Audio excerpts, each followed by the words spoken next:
On dirait que je vais vous faire une représentation de flamenco, c'est n'importe quoi.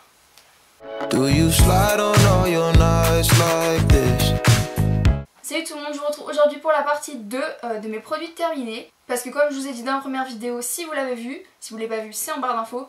Et bien j'avais un sac absolument énorme de produits que j'avais terminés, que j'avais accumulés. Donc je vous fais la partie 2 maintenant pour me débarrasser de ces choses au fur et à mesure. Parce que je commence à en avoir marre d'avoir un sac qui traîne dans ma chambre de produits vides et qui ne me servent littéralement à rien. Donc voilà, je vais pas parler 1000 ans, on va passer tout de suite à la vidéo. Pour la deuxième partie, je vais vous montrer donc tout ce qu'il y a dans cette boîte. Donc on a du travail, on commence tout de suite. Tout d'abord, je vais commencer avec ma routine de cheveux la plus récente. Donc le shampoing réparateur instantané, shampoing huile sans silicone de chez Franck Provo. Et le rénovateur extrême démêlant soin sans silicone aussi de Franck Provo. Donc ça c'est la routine qui va ensemble. Sachant que moi j'ai les cheveux bien abîmés parce que je me décolore les cheveux. Ça me les a hydratés, ils n'avaient pas l'air plus abîmés ni moins abîmés parce que bon de toute façon comme on sait tous, une fois que le cheveu est abîmé on peut pas le réparer, ça ce n'est pas possible. En tout cas ça a bien limité la casse, ils étaient vraiment en très bon état, très doux, très souples. Que je mettais donc juste après le masque multi-usage Air Food de la marque Fructis. Donc celui à la papaye, masque réparateur pour cheveux abîmés. La nouvelle gamme 100% d'origine naturelle à 98%, excusez-moi, avec la composition juste derrière qui est très expliquée. Bon, je sais pas si c'est 100% ou du moins 98% naturel, mais en tout cas je sais que déjà le masque sont super bons pour commencer. Et en plus, je trouve que vraiment il avait un effet de fou sur mes cheveux dans le sens où ils étaient vraiment super doux à chaque fois. Et j'ai bien vu la différence que quand je le mettais plus, mes cheveux étaient pas pareils, ils étaient secs, ils étaient pas souples, il n'y avait pas ce beau mouvement quand tu secoues la tête, etc. J'en ai déjà utilisé 2 pots, il me semble, je crois que celui-là c'est le deuxième et j'ai le troisième dans ma salle de bain. Pour entretenir mon blond et qu'il ne devienne pas jaune, orange et pour qu'il soit un peu blanc comme ça, j'utilise toujours ce soin blond californien 200, cheveux blonds colorés ou fortement éclaircis, formule bleue, correction des reflets jaunes ou orangés, soin patine, correcteur de blond. Donc voilà, ça c'est la base quand tu veux entretenir un blond qui soit pas trop chaud mais plutôt froid cendré, tu vas utiliser une solution, un shampoing ou un soin bleu. Voilà, c'est tellement pigmenté que ça tache les cheveux quand on le laisse trop longtemps et quand on a les cheveux trop blancs. Ce qui m'arrive assez souvent. Donc voilà, lui je l'ai utilisé au moins 4 fois, il est encore dans ma salle de bain. Donc ça c'est plutôt quand j'ai les cheveux secs. J'ai appliqué la crème Elseve Paris, Elseve L'Oréal Paris, Cica Repair, combat 1 an d'agression en une application, calendula plus céramide, soin sans rinçage, cheveux abîmés, c'est ce pot là. Ça sentait bon je crois. Oui, ça sent bon. Après, c'est pas celui que j'ai préféré. Il était un petit peu dur à appliquer sur cheveux secs. Dans le sens où même si t'en mettais beaucoup sur tes... En fait, on a besoin de beaucoup pour bien appliquer sur tes cheveux. Et c'était un peu relou. Ça laissait pas de fini gras ou quoi, hein, pas du tout. Mais voilà, c'était un peu relou. Donc c'est pas celui-là que je vais racheter. En priorité, il était bien, mais sans plus. Celui que j'ai vraiment apprécié par contre et que j'apprécie toujours, que j'utilise toujours, c'est le élixir concentré de nutrition 200, pointe et zone très desséchée. Nutri Extrême Richesse, donc c'est ce petit là qui est vraiment, alors lui déjà il sent super bon et c'est vraiment une pépite. Lui vraiment il a une texture beaucoup plus fluide, t'en mets moins donc pour finalement faire toute ta chevelure. J'utilisais que 3-4 pompes pour tous mes cheveux et j'ai les cheveux longs et épais. En tout cas ils rendaient les cheveux super doux, ils sont super bons en plus de ça. Et en dernier, oui parce que j'utilise beaucoup de produits sur mes cheveux, faut bien les entretenir. C'est le ultra doux huile de brillance à la camomille pour les cheveux blonds de la marque Garnier. Lui j'utilise toujours actuellement, j'en ai mis d'ailleurs il y a 30 minutes. Je l'utilise à chaque fois que je me lave les cheveux quand mes cheveux sont secs. Alors déjà elles sont super bons la camomille, enfin, en tout cas moi c'est une odeur que j'adore. Ça lèche les cheveux, qui sentent bon, qui sont doux, qui sont souples encore une fois et qui sont brillants mais genre naturellement. Genre pas fini huileux gras, enfin c'est pas une friteuse quoi. Donc non vraiment celui-là je le conseille fortement.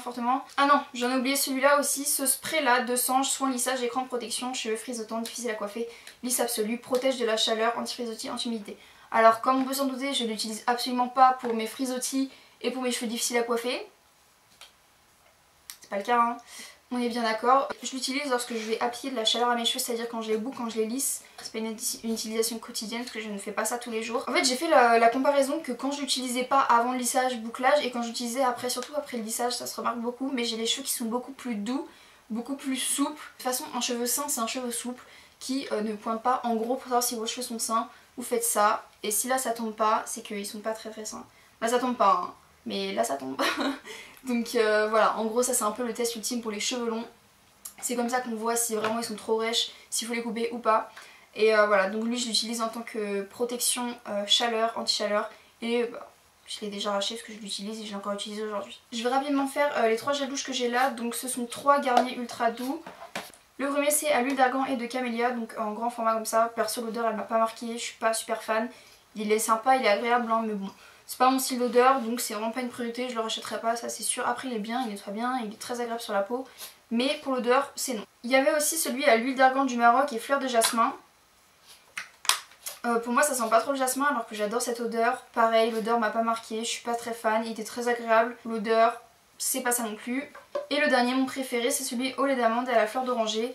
Lui je vais le racheter c'est sûr, parce que l'amande et la fleur d'oranger c'est deux odeurs que j'adore, donc lui je vais le racheter et je vais le réutiliser c'est sûr. Un autre gel douche pour une autre utilisation, c'est le gel de toilette intime très doux, Mixa, usage quotidien, pH physiologique. Bah oui, c'est un peu mieux de se laver avec ça, c'est moins agressif pour les parties intimes. C'est pH neutre, donc ça n'agresse pas, ça ne pique pas, enfin voilà, c'est vraiment mieux pour les muqueuses. Voilà, la question se pose pas, je l'utilise encore. Dernier truc pour les cheveux, c'est mon shampoing sec 200, shampoing sec retouche éclat, fraîcheur et volume. Idéal cheveux blonds et cheveux clairs. Celui-là c'est pour cheveux blonds et cheveux clairs parce qu'il est blanc, enfin la poudre est blanche, donc forcément sur cheveux blonds ça se voit moins quand on se l'applique.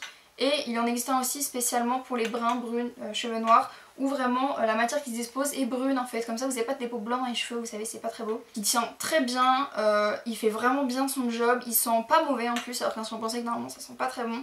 Ça me permet de repousser mon shampoing d'1 ou 2 jours, c'est vraiment un indispensable pour moi, c'est important de pas se laver les cheveux trop souvent, donc c'est une bonne alternative. J'ai deux parfums à vous présenter, donc le Daisy de Marc Jacobs, vous savez le bouchon avec les fleurs. Je l'ai bien aimé à l'époque en tout cas, surtout quand je le portais avant, mais maintenant plus du tout, c'est plus du tout mon genre d'odeur, c'est très fleuri, très léger. Et c'est plus mon genre. Si un jour j'ai l'occasion de me le racheter, je le ferai sûrement pour l'été, parce que c'est quand même une odeur fleurie que j'apprécie. Mais sinon, voilà, sans plus. Après le packaging est très beau, il n'y a rien à dire. Celui d'après c'est The Body Shop, donc en fait c'est une brume au moringa, je sais pas comment on dit. Ça par contre c'est une odeur de fleurs, mais j'adore. Enfin vraiment c'est très différent, c'est une odeur de fleurs qui sent un peu fort. Et c'est très frais en été, je trouve ça très agréable. Et donc je pense que c'est là je vais me la racheter soit en brume, soit en crème pour le corps. Parce que l'odeur j'en suis vraiment extrêmement fan. Ensuite j'ai 4 beurres pour le corps. Donc tout d'abord de chez The Body Shop, le Virgin Morito Body Butter. Donc il me semble que c'est une odeur qui est sortie pour l'été d'il y a 2 ans. Bah j'adore le Morito, j'adore le citron, j'adore la menthe. Il sentait très bon, il sentait très frais. Surtout après une journée où vous avez eu un peu chaud, c'est vraiment une odeur très fraîche et très agréable. Donc si je retombe sur cette odeur, je la rachèterai. Toujours de chez The Body Shop, c'est celui aux fruits de la passion. Mais pour le coup ça m'a un peu déçue, pour moi ça n'avait pas du tout l'odeur de fruits de la passion, c'était pas assez acidulé. Du coup j'ai pas trop aimé, bon après il hydrate bien, il n'y a pas de souci, mais c'est en termes d'odeur, s'il faut choisir, bah c'est pas celui-là que je choisirais. Encore un lait pour le corps, c'est celui de chez Pink, donc le Fresh and Clean, celui qui sent un peu le propre on va dire. C'est pas des odeurs dont je suis fan en crème pour le corps, mais il sentait bon, il était agréable et il hydrate bien, il hydrate plus légèrement que ceux d'avant parce que la peau l'absorbe bien plus vite. J'aime bien, mais si je rachète ça sera pas cette odeur là en tout cas. Et le dernier c'est de chez L'Occitane, Neroli et Orchidée, lait parfumé. Alors ça sent extrêmement bon, vraiment je suis fan. Ça sent vraiment la fleur donc de Neroli. Il hydrate très bien lui aussi. Je sais que L'Occitane en termes de prix c'est un petit peu au-dessus en gamme que The Body Shop. Donc on verra. On va rapidement passer au maquillage parce qu'il y a de quoi faire. Voilà, j'ai 1, 2, 3, 4, 5, 6. J'ai 7 mascaras à vous présenter donc on va aller très vite. Pour les deux premiers mascaras, je vais vous la faire courte. Ce sont mes mascaras préférés au monde. Ce sont les deux Benefit, le Roller Lash et le The Real. C'est ceux qui rendent le mieux sur moi, donc qui rendent les cils longs, bien noirs, bien courbés, bien épais, bien volumineux, tout ce que tu veux. Ça chez moi, ça fait des miracles. Vraiment les deux sont excellents. La seule différence c'est que le The Real il a une brosse plus grosse que le Roller Lash. Mais pour moi ça change rien, je sais appliquer les deux. Donc voilà. Je les rachèterai c'est sûr. Dans ceux que je ne rachèterai pas, il y aura le Perversion de chez Urban Decay et l'extrême de chez Lancôme. Le Perversion de chez Urban Decay déjà c'est une brosse avec des poils et j'ai pas aimé du tout. Ça s'applique mal, ça tient mal, j'ai pas aimé, bref, poubelle. Et l'extrême de chez Lancôme, la brosse est trop petite. J'ai utilisé pour mes cils du bas et encore ça déposait pas bien la matière. Donc je sais pas s'il avait séché ou pas mais je valide pas non plus, c'est dommage. Pourtant Lancôme c'est une belle marque, j'ai un mascara Lancôme que j'utilise en ce moment, donc celui que j'ai sur mes cils en ce moment. Il est vraiment super mais pas lui, dommage. Aussi un mascara un peu plus cher, c'est le Shocking de chez Yves Saint Laurent. Voilà, pour moi le Shocking de Yves Saint Laurent, si vous aimez les brosses à poils, c'est vraiment le meilleur. Il est vraiment génial et je pense que lui aussi je le rachèterai. J'ai aussi fini le Scandalize Extreme de chez Rimmel. Donc voilà, ça c'est vraiment un gros packaging avec une grosse brosse courbée etc. à picot plastique. J'ai bien aimé. C'était un peu chiant à appliquer parce que la brosse elle est trop grosse. Il me faisait des beaux cils mais c'est pas comparable avec ce que je vous ai présenté juste avant donc je le rachèterai pas. Et ça c'est le The Colossal Big Shot, c'est une base de mascara noire, donc enrichie en fibres. Et ça je trouve que ça fait des miracles, genre je l'ai déjà, enfin je le réutilise déjà, qui va vraiment allonger les cils. Alors tu peux l'utiliser seul, enfin moi je sais que seul ça me faisait super beau cils, mais j'aime bien en avoir encore plus, donc je mettais du mascara par dessus et je trouve que déjà ça fait tenir le mascara plus longtemps et ça donne un effet encore plus volumineux, encore plus long, encore plus noir, encore plus intense. Je le conseille fortement, en plus c'est une marque de supermarché puisque c'est Maybelline, donc c'est pas excessivement cher. J'ai fini une poudre, donc la poudre Accord Parfait de chez L'Oréal en teinte ivoire rosé, donc la teinte la plus claire comme d'habitude, j'ai l'habitude. Lui je l'utilise encore, il tient bien, il est même un peu couvrant donc ça c'est super cool. Il suffit de repasser un peu avec la petite éponge qui est fournie à l'intérieur sur les zones de brillance et t'es reparti pour la journée, il n'y a pas de souci. Donc de toute façon je l'ai déjà racheté, j'utilise encore, je le conseille. Je pense que c'est vraiment mon fond de teint préféré au monde. C'est le NARS All Day Luminous Weightless Foundation. Bon, on se moque pas pour la teinte, c'est la teinte Mont Blanc, donc light de la plus claire. Il est très couvrant mais à la fois très léger, donc ce qui fait qu'en été il est super confortable, il tient extrêmement bien sur la peau. Dès que j'ai fini l'autre, je compte me le racheter parce que même si ça coûte 45 €, ça me dure tellement longtemps, ça me dure genre 6, 7, 8 mois. Ça me dérange pas de mettre le prix pour avoir un bon fond de teint de qualité. Et le dernier produit de cette vidéo, c'est le Urban Decay Makeup Setting Spray Oil Control.